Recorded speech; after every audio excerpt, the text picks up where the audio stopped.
What is your favorite film?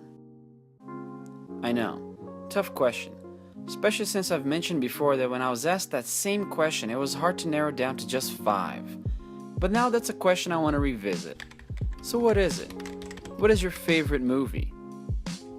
Okay, well, I guess since this is a video, I'll have to go first. Now, this isn't safe proof, it actually isn't proven at all. But I've come up with a 3-point system to what makes a movie any good. These 3 things are a creative backdrop, a relatable protagonist, and a captivating antagonist. You know, that's more like a triangle, so let's call this the the Trinity Theory. Now, every element in this theory is pretty self-explanatory, but let's talk about each one for a bit so we know exactly what we're talking about here. The backdrop is where the movie is set, the world and the universe that it encompasses. Usually a creative backdrop means an interesting premise, and as such, this is the first element I look for in any film. The relatable protagonist is of course our main character, the ones whose journey we're supposed to follow. And last but not least, a captivating antagonist who's evidently the main villain of the story.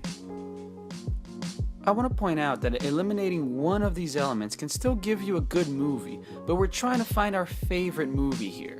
You may have noticed the Trinity Theory only covers the story-related portion of a film.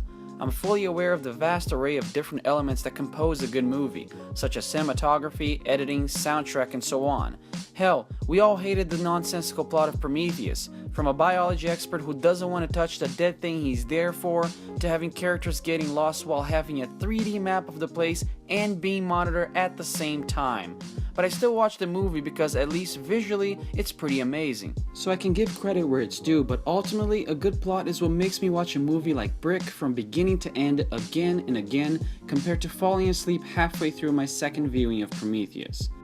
So story it is. Now, with our theory in mind, let's narrow it down, shall we?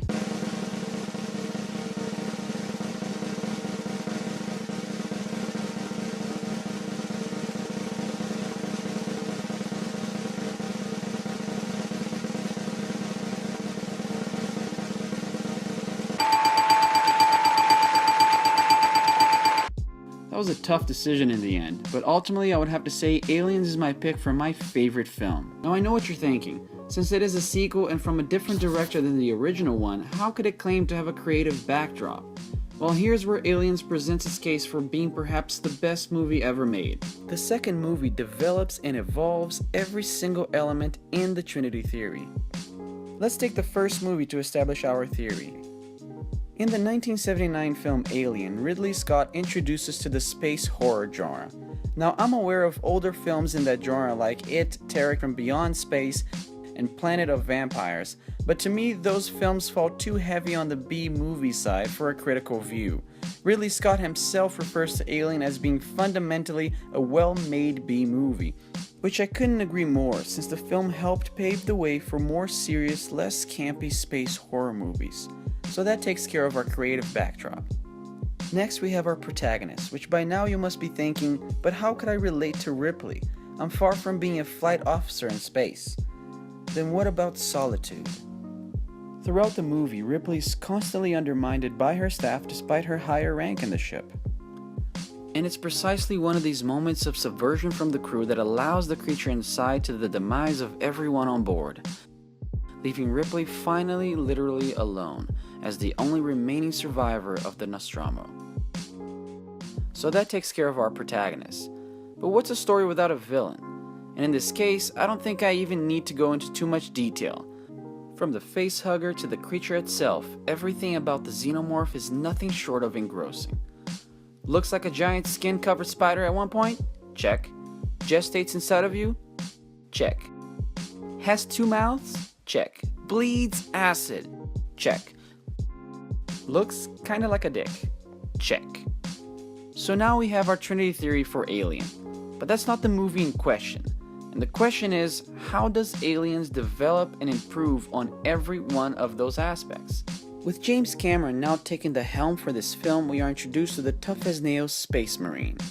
We're also now taken away from deep space and grounded on a rescue mission of a terraforming colony that is under siege by our corrosive-blooded friends.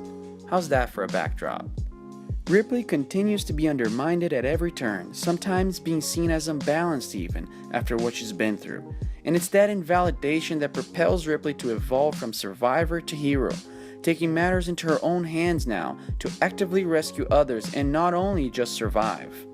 On the villain spectrum, we're now shown that the creatures appear at least semi-sapient, which is to say they have some knowledge and are not such mindless killing machines like we thought they were.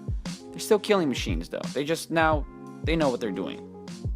And let's not forget our introduction to the Queen. At triple the size of a regular drone alien and with full cognitive power, the Queen not only gives us a formidable opponent to root against, it also gives us one of the best boss battles of all time.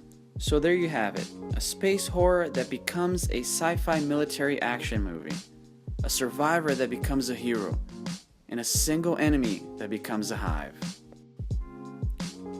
Try using this theory to try to find your very favorite film out of the movies you like the most. And as always, put those in the comments below because I would love to know. And I will see you next time.